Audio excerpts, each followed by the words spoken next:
Hello guys, welcome back to part 2 of the Pioneer Masters Brawl Commander review, where we're looking this time, we looked at Planeswalkers last time, now we're looking at Creature. This one was a bit delayed because got sick. Anyways, let's get started. So no long intro this time.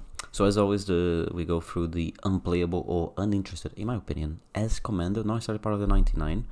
Linvala, might gain life, might make creatures. We have a similar effect, if not better, with Baser, which was recently printed in Bloomborrow. It's also cheaper and also draws you cards, makes you mana, gains you life. So it's just in a way a better version than Linvala.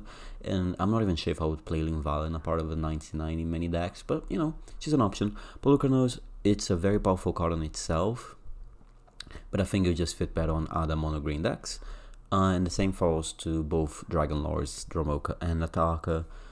Very powerful cards on their own, but I think they end up working better as part of the night. Like Ataka could work in a Xenagos deck really well.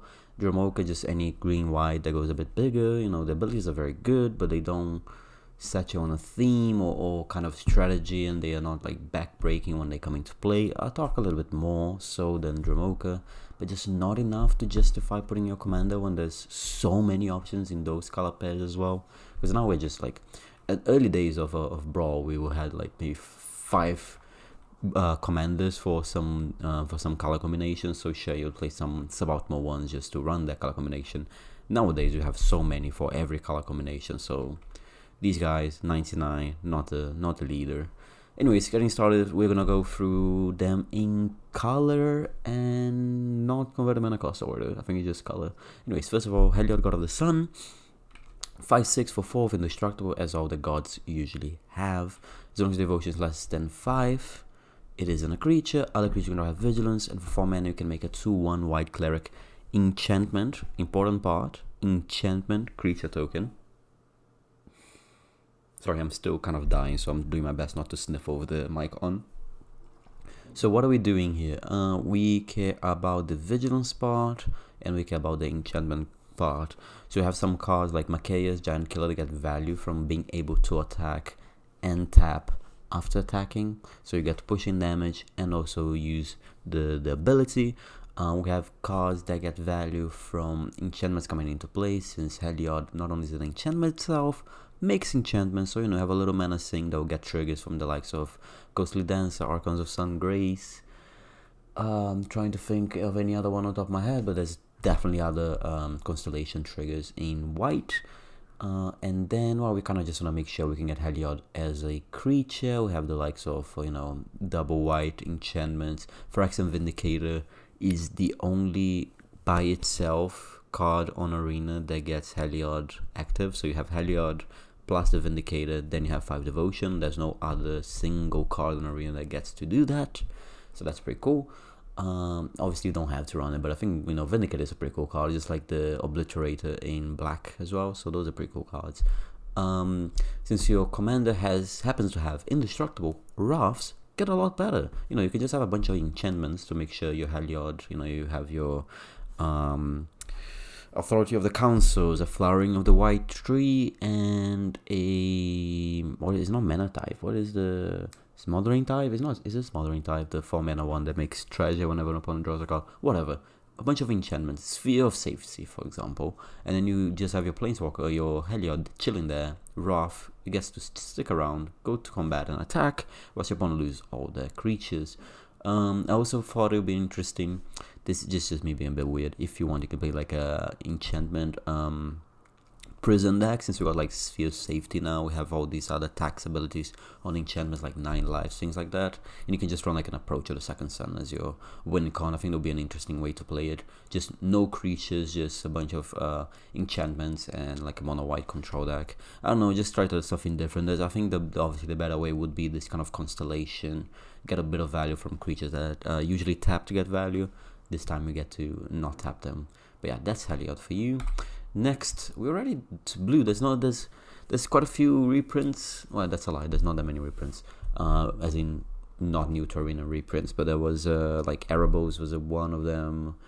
I think there was a few Planeswalkers that were like the 6 mana Gerak was a reprint that was already on Arena. I know there was like 5 or 6 of them, and I can't remember the names off the top of my head. Again, I've been very sick. I wish I was in bed right now, but I have a lot of work to do for university. So here we are. I'm not doing work for university, anyways. Back to the video. Tassa, God of the Sea, 5 mana, 3/3. Lies. 3 mana, 5/5 with indestructible. As long as your devotion is less than 5, it's not a creature. At the beginning of your upkeep, you scry 1, and you can pay 2 mana to make a creature unblockable. So what are we doing here? Well, we want to get value from creatures being unblockable, as in either they have an attack trigger, but they're usually hard to attack with, or they have a deal damage to an opponent trigger. We also can get a little bit of value from scrying, since we're going to be doing that every turn. Attempts, the All-Seeing, has an alternative win con, but it usually needs to attack and get through. Tassa helps with that. Ancient Silver Dragon, any creature with like a deal damage trigger, they get more interested with Tassa. Elude, very powerful. Just sometimes you're not able to attack with Elude because maybe they built some kind of like a death touch blocker or something you wouldn't want to attack through. Tassa opens the way, obviously then getting you a mana discount on your instant and sorceries. Cherix as well, like, oh cool, I have this big ass creature I can attack with. It doesn't have trample, so even if I get attacked, they just jump it, make it unblockable, pay the 3, make, I don't know, it a 6/11, push 6 damage in, for example. Just some big creatures that usually might struggle to push through. Tassa will help you in that regard. What else are we helping? Well, we can just make small creatures through, and then we get triggers from the likes of Enduring Curiosity, Kaito. If you have just Curiosity itself, or any like those 1 mana enchantments that auras that make your creature whenever they do damage, you draw a card, things like that, so you can get a little bit of value. Just anything that helps, that gets value from you getting through in combat, just works in this deck with Tassa, because it's just a 2 mana investment to get those triggers, where maybe early game they're easier to get, but like a Malcolm, if you play a Malcolm on turn 2 on the play, you might get 2 hits with it, and then they put a couple of blockers in the way, while Tassa will help you to get through, get the rest of the triggers from Malcolm, for example, using Malcolm example. Run off the deck as always, Cyclonic Rift. It's unnecessary to say, it's the most powerful blue card on Arena, most likely, my opinion at least. And then, you know, since we're scrying every turn, I just found this card is really cute. Maybe a lot of people don't know about it because it's on the Lord of the Rings set, and I always get surprised when I'm building decks. It's a Lord of the Rings card. I'm like, oh wait, I can just run this card, and I didn't draft that set very much. I think I was on my Arena hiatus then, if I'm not mistaken. So yeah, whenever you scry, you put a verse counter on it, and then you can pay 6 mana and exile it and draw a card for each verse counter on it. And if you happen to have 7 or more, which is not that difficult with Tassa and other ways to scry, you just get to take an extra turn. So yeah, that's pretty cool. Yeah, mono blue. You can also play like a mono blue devotion. Mono blue devotion as well. But I was gonna say mono blue merfolk. But I think you're better off playing like blue-green Merfolk, because people used to run Tassa in the Merfolk deck. It was kind of like the Merfolk god, if you will. Nevertheless, up next we have Sidisi, Undead Vizier. 5 mana for 6 with Death Touch and Exploit. Exploit, if you don't know what it is, when it comes into play, you can sack a creature to then, you can exploit a creature by sacking it. Sacking whatever creature. It doesn't have to be the creature that has the exploit, it can be any other creature. When you exploit a creature, you may search a library for a card and put it into your hand, so you just get a Demonic Tutor.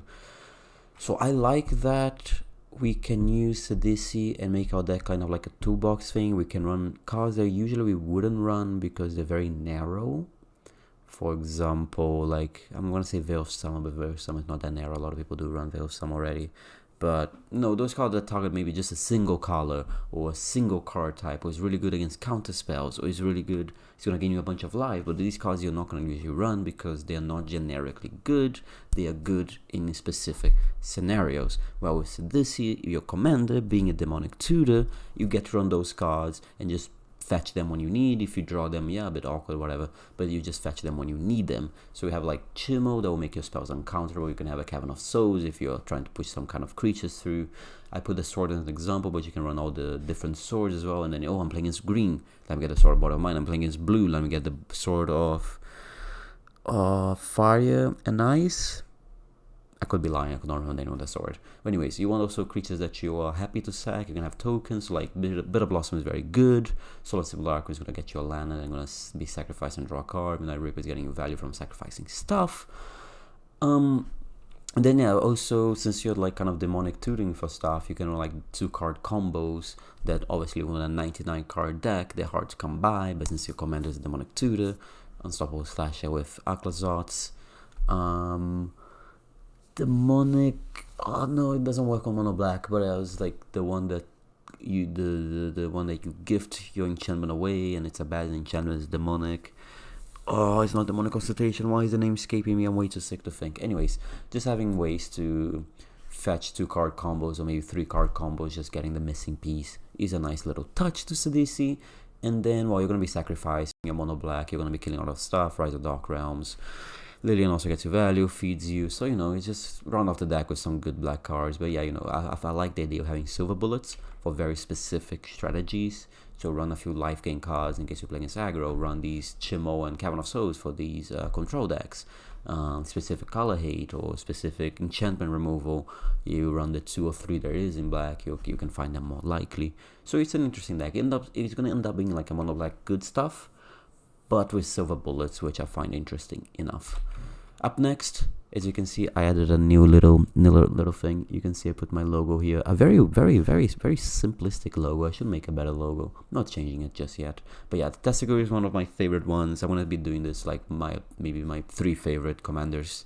In the preview, I want to put like my Dead Zed seal. I don't know. It's a work in progress, alright? I'm going to be making this week a content calendar for 2025, which I'm going to try to follow religiously, not only for YouTube, but for also articles and other shenanigans I have to get up to. But anyways, going off track again, because I'm sick. It's only because I'm sick. Anyways, Tessigur, this when it came out, and I remember I used to play 1v1 competitive commander back then.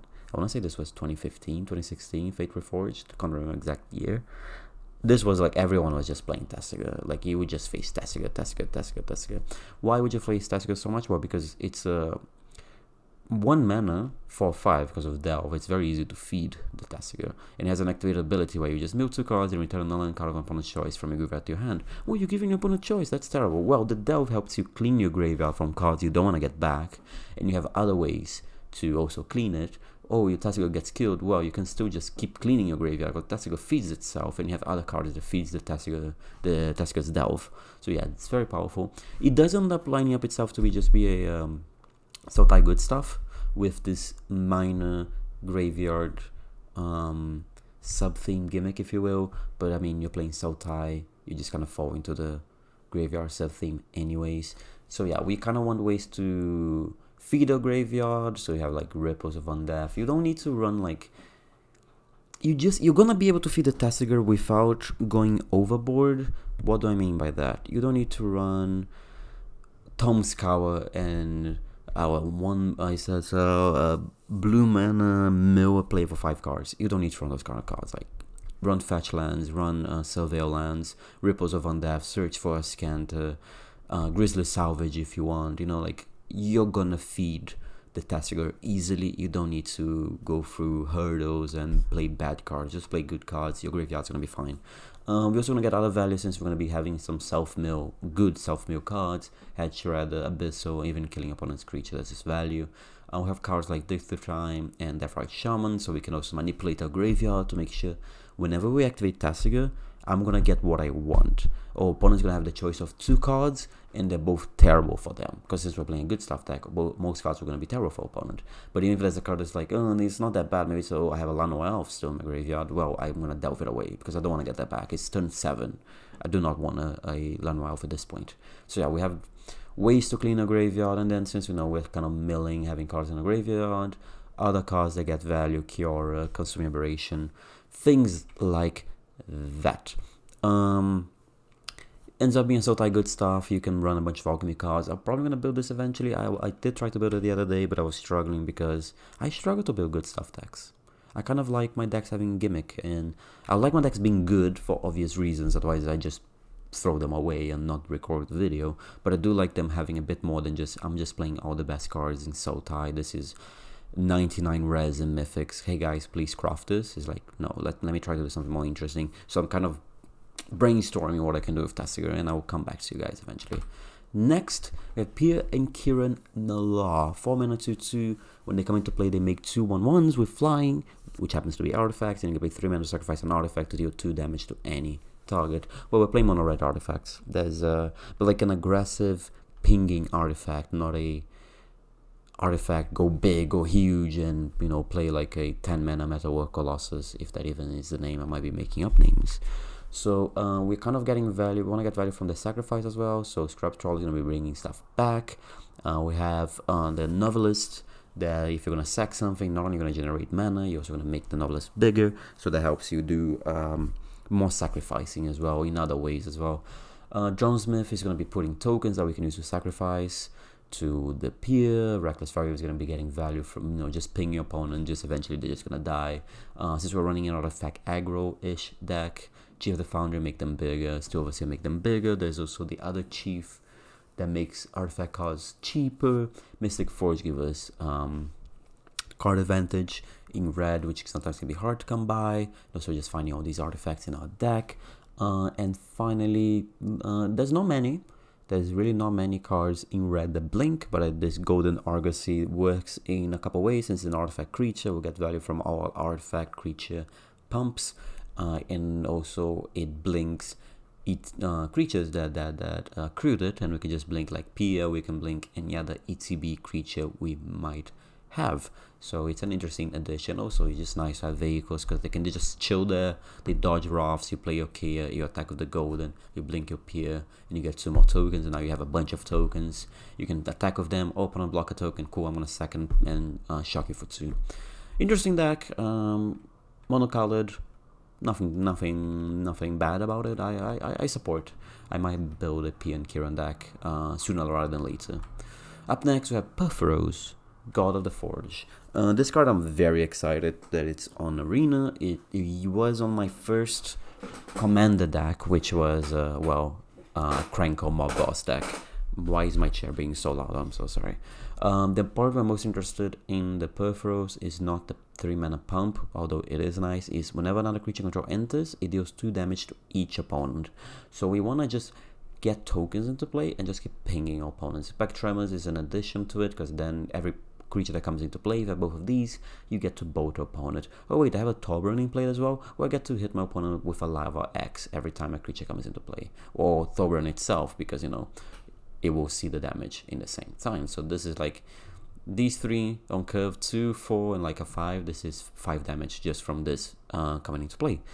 Also we have like the Roller Crusher Ride, and I think there was one more card that also doubles the damage. Works really well, and they kind of they stack. It's not like, so with these will be 5 damage. You have to have this in play, and Delirium you deal 10 damage if I am not mistaken. There's no combat damage to a permanent or player, but their formal cards it deals double damage. Yeah, so this it would stack that it's 3 damage. Actually, this is wrong, because it will be 1 plus 2, so that's 3, 2 plus 4, so that's 7, double the 4, that's 8, double the 3, that's 6, double the 4, that's 8, that's 14 damage in total. That's a lot of damage. Obviously you have to have Delirium, which can be a bit hard in red. I guess not really. You have like artifact, creature enchantment, land, and then an instant or sorcery, and you're already there, you know, like it's not difficult. It does, Perfect does line up itself to be in goblins. Like if you're playing like a mob boss deck, you need to have Perforos in your deck, and if you're not playing Perfo decks, you might want to have a mob boss and a goblin theme in your deck. Obviously you can just play like mono red good cards that happen to have some tokens, which is nice, but if you're gonna notice very quickly when you're doing that, there's a lot of them that just happen to be goblins, so you might as well just run a goblin theme and you get a lot of good stuff. It's like all of these great tokens, and all of like Legion War Boss or Goblin Rebel Master, they make tokens every turn, which is very important for Perfo, just to keep having food to feed the Perforos. So yeah, you're gonna end up in a goblin deck most likely. You don't have to, but I think it just lines up itself to be. The last red commander, correct, it is Zergo Bell Striker. 1 mana 2/2, it can't be blocked by creatures of power 2 or greater. No, I'm so sorry. It can't block creatures of power 2 or greater, and it has dash for 2 mana, kind of like Ragavan. It's the original Ragavan, if you will. It's if 24/5. This is from Dragons of Turkey, so there has to be 2015 Ragavan, 2016 Ragavan. one of those times where I used to have a Zergo Bell Striker multiplayer commander deck, and the idea of the deck wasn't to win. The issue I had in my game store, the games would used to go for so long because people just didn't know how to close out games. So I built a super aggressive deal damage to everyone Zergo deck, and the idea was I would, for the first like 2, 3, 4 turns, I would just be spreading damage around, and then I would get kicked out of the game, killed. But by the time I got killed, everyone was like in the 10 to 20 life range, so there wasn't that many turns left of the game because it just took a little bit of a push to kill people. So it made games a lot faster. I like that deck a lot. But yeah, like I mentioned, you're gonna play like a mono red aggressive deck, very low to the ground. We get to run Ragavan, we get to run Calum, which is like we just keep getting these 1-mana red commanders. We have Norin as well. I don't think I'll run Norin in this deck because Norin wants a specific kind of creatures, not these guys. Run a bunch of swords, so you get to push, you get to play your small creature and then just equip them. Not that difficult to do. And then just round off the deck with Burn, just Squid Firecraft, Lightning Bolt, Scapclan Berserker coming to Arena. Very excited. This card was amazing when I played Penny Dreadful, coming from the sideboard against the control decks. Just like these kind of Punisher kind of cards. You have Eidolon, the Great Revel as well. Blood Moon, just like it's a very, you're curving out at 3 and you might have 1 or 2 4-drops. You're running like 37, 38 lands, counting spell lands. And you're gonna have a few creature lands like a Mutavault, maybe a Den of the Bugbearer for sure. Get to Encampment rather. You're gonna have this very low to the ground mana base as well, and yeah, just an aggressive mono red deck. Next we have Nylea, God of the Hunt. 4 mana 6/6, needs a 5 devotion as well. Other creatures are gonna have trample and you can pump creature up. What are we doing here? In mono green you have a lot of ways to just get a lot of devotion. You can see with Natural Growth, Gigantosaurus as well, Tribute to the World Tree. We basically just want creatures that have combat damage triggers to give them trample. I think the main part we want from Nylea is this perpetual trample to all of creatures. I say perpetual because Nylea has indestructible, so it's very hard to deal with for a lot of decks. So creatures that usually would attack and get nothing out of it because they don't have trample, like old Gnawbone, Ancient Bronze Dragon for example. We get to have this trample and push a lot of damage, get the combat trigger. Also, all the doubling powers, like doubling a Gigantosaurus to a 20/20 is not that meaningful if it doesn't have trample. Well, guess what? Nylea gives it trample. Same with Zopandra, we get a bunch of doubles, so it doubles. So this one doubles to 20 and then doubles again to 40. Guess what? They have trample. Guess what? They have Death Touch, because other tech creatures you control have Death Touch. Death Touch and trample is a disgusting combination of keywords. You only add First Strike into there and then you're done, but yeah. We also get value from the, I want to say better overrun, but it's not because it's 2 mana more expensive and doesn't give trample, but it gives +10 +10. But we're interested in that because we have trample built in, and then we just have a bunch of cards that's just gonna help get Nylea into the 5 mana devotion range, so we can get to attack with it sooner. But yeah, we're running this mid-range green deck, if you will, with cards that lack trample and could really use trample. There's not much else to be said. Next we have Dragonlord Ojutai. This guy used to be the bane of my existence during standard. I remember I used to play mono black humans and I hated play against Esper dragons, control, whatever you want to call it. The interesting part of Ojutai has hexproof as long as it's untapped, so we're gonna find ways to maintain it untapped whilst attacking, because it gets a trigger from dealing damage. It gets a it's not an Ogre of Bolas because the cards, oh no, they go into the graveyard, but it can be any card.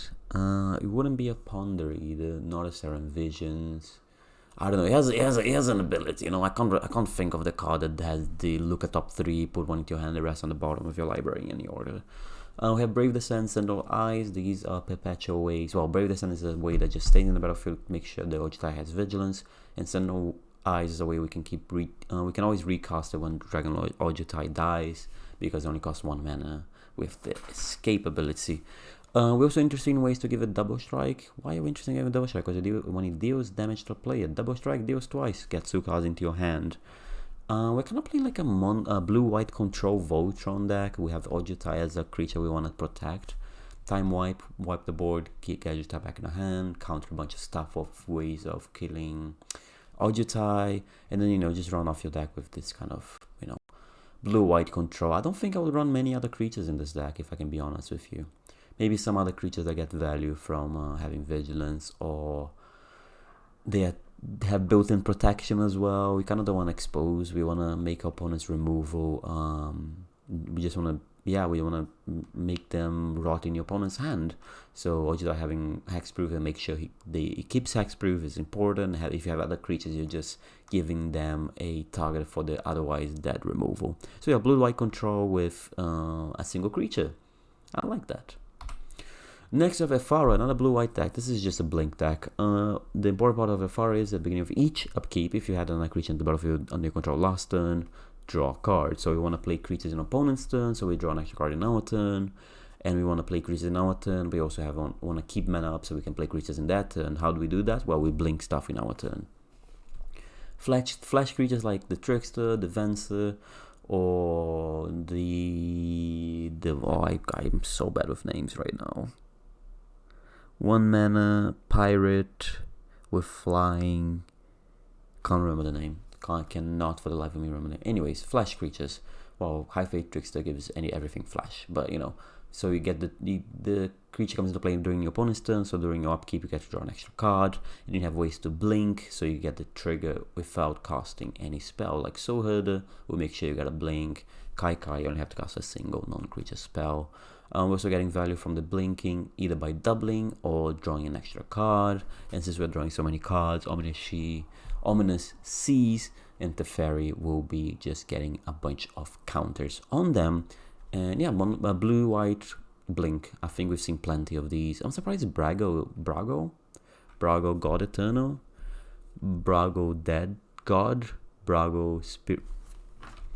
You guys are seeing behind the scenes because I need Brago Dead King Eternal. There we go. I'm surprised we don't have Brago on Arena yet. Probably soon. It would make sense. It would make sense to have Brago soon on Arena. You guys are not seeing anything. This is not what it looks like.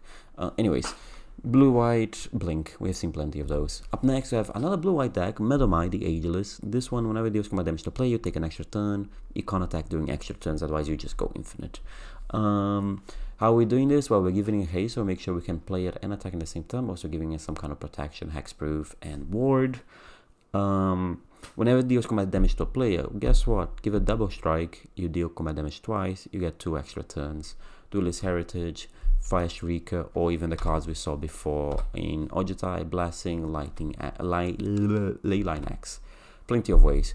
You can round off the deck with like a flyer sub-theme, so the Watcher would, for example, help you cast Medomai for cheaper. The Jubilant will give it extra protection. And then I thought it would be interesting as well, when you get the combat damage trigger, you can just copy it with either Virtue of Knowledge or for the engine. There's probably a few other cards that just let you blink, copy triggered abilities, so you get a bunch of extra turns. We're trying kind of to abuse the extra turns. Since Medomai can't attack in these extra turns, we want to make sure we get more than one for every time Medomai. I'm calling it Medomai, it might be Medomai, I don't know. Every time it actually gets through, we want to make sure we don't get just one extra turn, we get like 2, 3, if not more if possible. But yeah, blue-white, extra turns with a flyer sub-theme. Next we have Dragonlord Silumgar. 6 mana 35, when it comes to play, you gain control of a creature, planeswalker for as long as you control Silumgar. You can take your opponent's commander with this, and since it hits planeswalkers, it doesn't matter what kind of commander they're running. I thought it'd be interesting to run a kind of, I want to play with my opponent's card kind of deck. So we have like Hostage Taker, Thief of Sanity, also the highest ability, Mind Flayer, any kind of mind control abilities. I thought it would be interesting, so it fits in the Silumgar ability as well.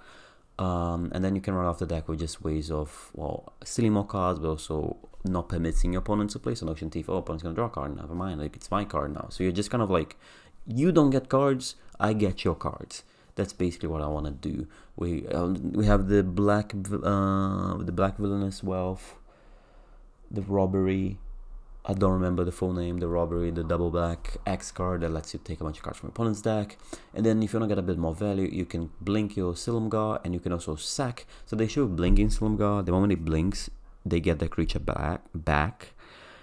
So you want to sack it. So you have like Out of Dementia, you have the Ashnod's Outer, I think it's called as well. Just a few ways to sack. Or you can even have like a Bone Splinters, for example. You just want to make sure you sack the creature you got, and then you blink the Silumgar and take something new. Blue-black, I play with your deck, you don't play with your deck. We don't get to play with each other's decks. Anyways, up next we have Fennex, God of Deception. Blue-black mill, big booty mill. I take that back. So creature control have target player mills X card by X this creature's toughness. With if you get Fennex to be a creature, that's 7. You have big creatures like Cherix, that's 17. On a 4-mana creature, which you can play on curve for turn 4 Cherix, turn 5 Fennex. Why cards ending with X sounds like antidepressives. Anyways, mill your opponent for 17. The ancient one comes down on turn 2, mills your opponent for 8. We have ways to double since, okay, so we're milling them for 17, never mind we're milling them for 34, never mind we're milling them for 68, you know, just these 4, for example. Obviously they're very hard to come together. Then you can round off the deck with other ways to mill. We have Sphinx Tutelage, Teferi's Tutelage. There is another Tutelage whose name I am forgetting, but there's a few more of these effect, or a normal like the 2-mana mill 10 cards and things like that. Abyssal Harvester, if you're milling cards from your opponent, you can steal the creatures. And it might be necessary because a few decks do get value from having cards in the graveyard. For example, Winter, for example, any of the Delirium, other Delirium commanders. So you might want to run like Leyline of the Void or other ways to exile your opponent's graveyard. Sure, you might have a bit of a number with some cards like Abyssal Harvester, but I think overall it'll probably be worth it, since then your opponent gets 0 value from any of the cards you're milling. But yeah, blue-black mill. Up next, Dragonlord Colligan. This one I really wanted to put as unplayable as uninteresting because all the text it has is flying haste, other creatures you control have haste. This bottom part, whenever an opponent casts a creature, planeswalker spell with the same name as a card in the graveyard, that player loses 10 life. The chances that come up is not 0 because you have alchemy cards that create, you know, copies of cards into your hand. But it's borderline 0, you know. It's gonna happen once every 752 games. I made up that number because it sounded high. And so what we're running instead is a black-red dragon deck that gets value from all creatures having haste. I usually don't. So like the Ancient Brass Dragon, Balefire Dragon, they have really powerful abilities, but the issue is they need you to untap these creatures, then attack. With Dragonlord Colligan, we remove that need to untap since they would have haste. The rest of the deck, you know, is just dragon value. I think we did a dragon deck in the Planeswalker one, which was the Timon one with Sarkhan as a commander. So Herod's Horn, Incubator, since we're running very expensive dragons, is very, very good in this deck. Horde, other mana ability, Crux of Fate, you know, just rough your opponent's side of the board. All the black and red Sarkhans you can run, and then you have yourself a black-red dragons deck. Up next, we have another black-red deck that I also consider to put in the unplayable, but it's a god, so I think people will be still interested in playing Mogus. 4 mana, 7/5, so that's very huge. You need 7 devotion, which is a freaking ton of devotion. And at the beginning of each opponent's upkeep, they lose 2 life unless they sacrifice a creature. So we kind of want to run this black-red, I want to call it cruel control, so all these cards that punish your opponent for existing. So Painful Painful card, if they cost something they have to lose 5 life. Oppression, if they cost something they discard a card. Black Market, you're sacrificing your creature, that means I'm getting more mana. All these enchantments as well, so then you don't really have to run that many creatures, and you have enough devotion to attack with an Indestructible 7/5. Since you're going to be taking damage every turn, if they don't have a creature or choose not to sacrifice a creature, you kind of want to double the damage as well, just get a bit of extra value. And then you run off your deck with just good black-red control cards. Wraths, Removal, Hand Disruption. Tybalt is very powerful, so some Planeswalkers as well. And you got yourself a black-red cruel control deck. Up next, Rurik Thaw, they're unbowed. 6 mana 6/6 with vigilance and reach, attacks each combative Evo, and whenever a player casts a non-creature spell, it deals 6 damage to that player. We are running a grow creatures deck. We're running 0 anything else. I want to run just as a gimmick. Obviously, you should probably run Sylvan Tutor or I don't know, maybe a Veil of Summer or whatever. Like you probably should run some Incident Sorcery or Planeswalkers, whatever. But just for a gimmick, I would want to run a mono creature deck. We want to get value from the damage. So if they ever have to cast a non-creature spell to kill the Rook Thaw, maybe we would double it, deal 12 damage. Make our creatures. We want the abilities that we usually get from enchantments or Incident or Sorceries. We want them in our creatures. So we have uncounterability. We have card advantage. We have double mana. This clause doesn't matter since we're running creatures. We have mana reduction, artifact removal, card draw removal, graveyard hate. Just all the like kind of hates they usually run instead of sorcery or an enchantment for. We want the creature version of that, so we get to run only creatures. Unfortunately, we don't get to run Umori as a companion since Umori is black-green and not mono-green. But even then, I think it will be interesting to run a mono creature deck. Up next, Karameta, God of the Harvests. 5 mana 6/7, you need 7 devotion again, and whenever you cast a creature spell, you search your for forest or plains card and put into the battlefield tapped. It's worth noting forest or plains, not a basic forest or plains, so you can search for Surveil lands, Shocklands, the Gate lands that also have a type. I'm trying to think, those are the main ones that come to mind. There's probably a few other, not basic with land type that's in these two colors. So what we want to do, we want to have cheap creatures to cast. We want to make sure these lands come into play untapped. We want to get landfall abilities, and we want to have like a constant flow of creatures. Vigorous farming and spelunking is going to make sure all the creatures, whenever you cast a creature, you get a land, and you have that land to already use to cast another creature. We want to get creatures that will draw cards, so not only are we searching for land, we're also drawing cards, so like the Beast Whisperer, for example, that we saw in the previous panel. And then Tuco Provisioner is going to be adding more mana, and Tuco is going to be making us creatures. Maybe if we have the bestow ability into something powerful, we're going to be making a bunch of provisioners. Lands come into play, we kind of start generating mana instead of losing mana to cast creatures. And then we kind of want to have continuous gas. We kind of don't want to be stuck. Cool, we search for a bunch of lands. I have a bunch of lands now. I have nothing to play. Elven Chorus. Not only is going to make our creatures able to add mana, but we can play creatures from the top of our deck. Same with the Augur, which also gets to play lands.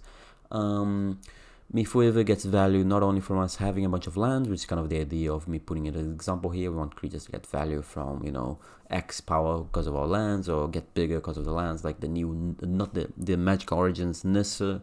If you need 7 lands, it'll be much easier to do with Karametra.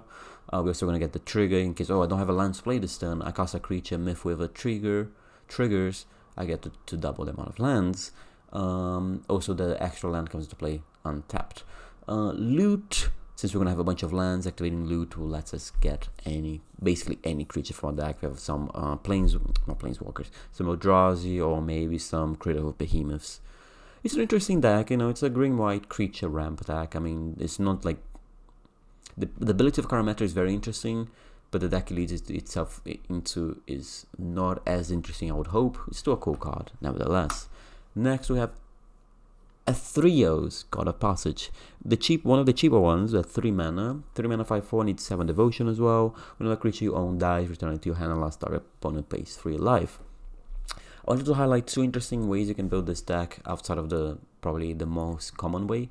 You can build a Shadowborn Apostle deck with Athreos as your commander, so when you decide to sack them, they either give you 6 Shadowborn Apostle back into your hand, so you can search for another demon later, or they pay 18 life. Tough choice. You can also do the same with Heir Apparent, just have a bunch of hairs, they're going to give you a bunch of tokens as well, I think that one is less interesting. I think the Shadowborn Apostle one is more interesting. Either way you run, you get to run Raise the Pass. You also get Taster, which is very good. So whenever a creature dies, it triggers. If a creature dying causes an ability to trigger, it triggers an additional time. Not only does it work with the Athreos, it also works with Dictate of Erebos, Zulaport Cutthroat, or any other Blood Artist. Grimm's Harrow's packs, Midnight Reaper, those kind of stuff. Taser lines up itself very well in this deck. We want ways to sack at our command, so if we don't have a creature to cast, I can sack it to Bartolome or to Ashnod's Outer, and then they have the choice to either bow themselves or give me the creature back so I can cast it on the same turn. Since we're sacking and creatures are dying, Dictator of Erebos, Lopoca, Throat Bar Artist, the things I mentioned before, Tainted Pact, they line up itself very, very well. It's an interesting deck and definitely a deck that I like as well and will definitely be building. Next, Keranos. Oh look, he has the symbol. He has the symbol. Why does he have the symbol? Because I like Keranos, okay? Blue-red control deck. Not gonna lie, it's just, you have this Keranos is gonna keep gonna draw you an extra card every turn. That's gonna either draw you another card if you review a land, or it's going to bolt your opponent every turn, and then if you ever get enough devotion, it's going to be attacking for 6 as well, just a constant source of card advantage. So it's going to be dealing 3 damage if to any target, not only to opponents. Roller Crush of Ride that we mentioned earlier can double the damage. This Misses will draw us cards. And then you can round off your deck if you want to run like not only the control version that you can see more on the right side, card draw, card advantage, counter spell, Wraths. You can also run like a spell slinger version. Tyrant will make tokens, Young Pyromancer as well. Gotta snipe the Flame of the Ring or whatever it's called, also will be dealing damage. So you can run the spell slinger or the more control version. I personally like the control version and will definitely be building the control version. I become a control player. I am disgusted myself. Like 15-year-old me would probably hate me right now because I used to play only aggressive decks. But I got older, I got wiser, or I got more tired. Who knows? Up next, we have Farika. This one was also one I wanted to put as uninteresting, but I gave it a chance again because it's a god. 5 mana for 3 mana for 5/5. Needs 7 devotion. You can pay a black and a green to exile creature card from a graveyard, and then its owner creates a 1/1. So you want to be exiling creatures from your graveyard, not your opponent's graveyard, unless if it's necessary. The token he makes as Death Touch, so Finn works really well. They're snake tokens, so they work with Ophelia. We kind of want to have enough food for the Farika. Overlord, Ripples, ways to self-mill. They are also enchantments, so if you have any card with Constellation, also works really well. White, since we're going to be getting these 3 creatures, we get to sack them, search for lands. Can be very powerful. Doubling Season works with the token creation, also works with the Finn ability, also works with this champion ability, so on and so forth, with the Philly ability. Keeps going, works with the chalk outline, since we're going to be removing creatures from our graveyard. So we want to have enough creatures to feed it. We want to have enough milling. It needs a lot of moving pieces for a not super strong ability. But since it's a god, I thought it was worth highlighting. But I'll be very doubtful if I ever build this deck, unless you guys want me to build it. If you guys ever want me to build a deck, you just have to say, hey, that's it, please build this deck. I'll be like, yeah, brother, let's go. Anyways, up next I have Anax. He has a dead Z. He has a dead Z. He has a dead Z. He has a dead Z seal. Hell yeah, brother. Anyways, I really like Heroic. Was one of my favorite decks when it was in standard. I never played a Boros version. I always played the blue-white version.